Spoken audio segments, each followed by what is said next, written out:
चला आपण सुरू करूया आता तिळीचे लाडू बनवायला। इथं मी पाव किलो तीळ घेतलीये, थोडी वेलची घेतलीये आणि एक वाटीभर शेंगदाणे मी भाजून घेतले, त्याचे साल काढून घेतले आणि पाव किलो गूळ घेतला। जेवढी तीळ घेतली तेवढा गूळ घेतलाय।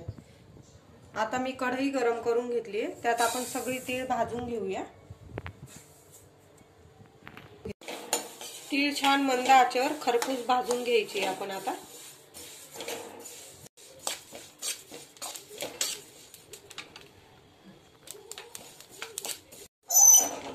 तीळ आपली छान भाजली गेली आहे। आता मी तीळ काढून घेते। शेंगदाणे आपण एकदम जाडसर अरड भरड एकदम दळून घ्यायचे, कूट नाही करायचं आपल्याला। हे बघा शेंगदाणे मी असे जाडसर एक दोन वेळा असं चालू बंद केलं आणि असे जाडसर दळून घेतले। त्याच कढईत मी एक 2 चमचे तूप टाकते।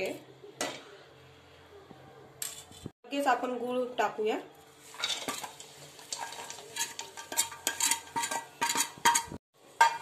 गूळ मी चांगला बारीक कापून घेतला, म्हणजे लवकर पाक तयार होतो आपला।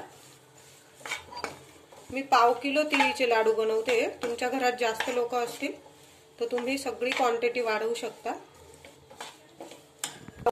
एक 3-4 चमचे मी पाणी घेतलंय, ते टाकते आणि आपला छान पाक तयार करून घेऊया।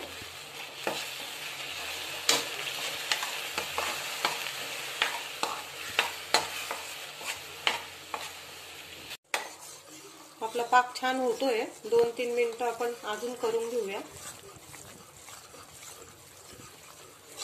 आपला पाक जवळजवळ तयार झालाच आहे। आपल्याला पाक तयार झाला आहे का नाही कळण्यासाठी मी इथे एक वाटीत पाणी घेतलंय, त्यात असं 2-3 थेंब टाकून बघायचं। जर पाक तिथल्या तिथं थांबून राहिला तर आपला पाक तयार आहे। आता बस, आता मी गॅस बंद करते आणि ही तीळ आपण टाकून देऊया आता यात।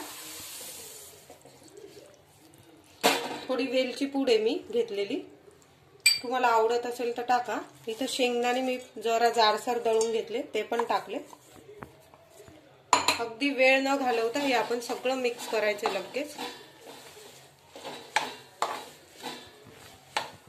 आता मी सगळं एकजीव करून घेतलंय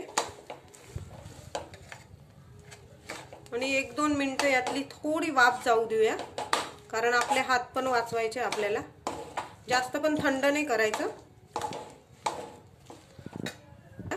आपलं मिश्रण मी 2 मिनिटं असं हवेशीर ठेवून घेतलं आणि दोघं हातांना थेंब थेंब पाणी लावून घ्यायचं आणि मग आपले लाडू वळायचे। काही त्रास होत नाही, एकदम छान वळले जातात। कोणाला घ्यायचे असतील तर जरा लहान वळले तरी चालेल,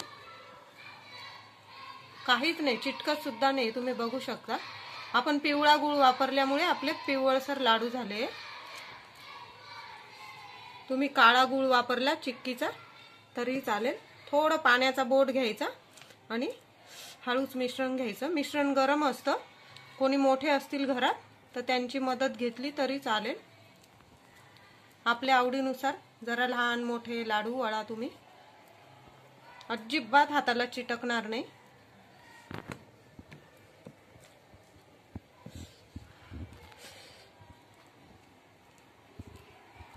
बाहेर सुद्धा तुम्हाला असे लाडू मिळणार नाही। अगदी कमी खर्चात आपल्या बजेटमध्ये आपले लाडू तयार होतात आणि घरी लाडू केले की त्याची चव आणि आनंद वेगळाच असतो।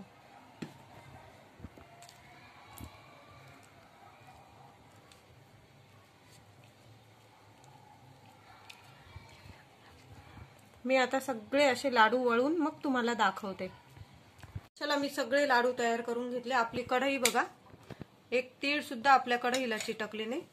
थोडं मिश्रण थंड झालं तर कढई गरम करून घ्यायची, म्हणजे आपले छान लाडू वळता येतात। हे बघा, सगळे लाडू एकदम चमकदार, एकदम छान लाडू तयार झालेले आहे।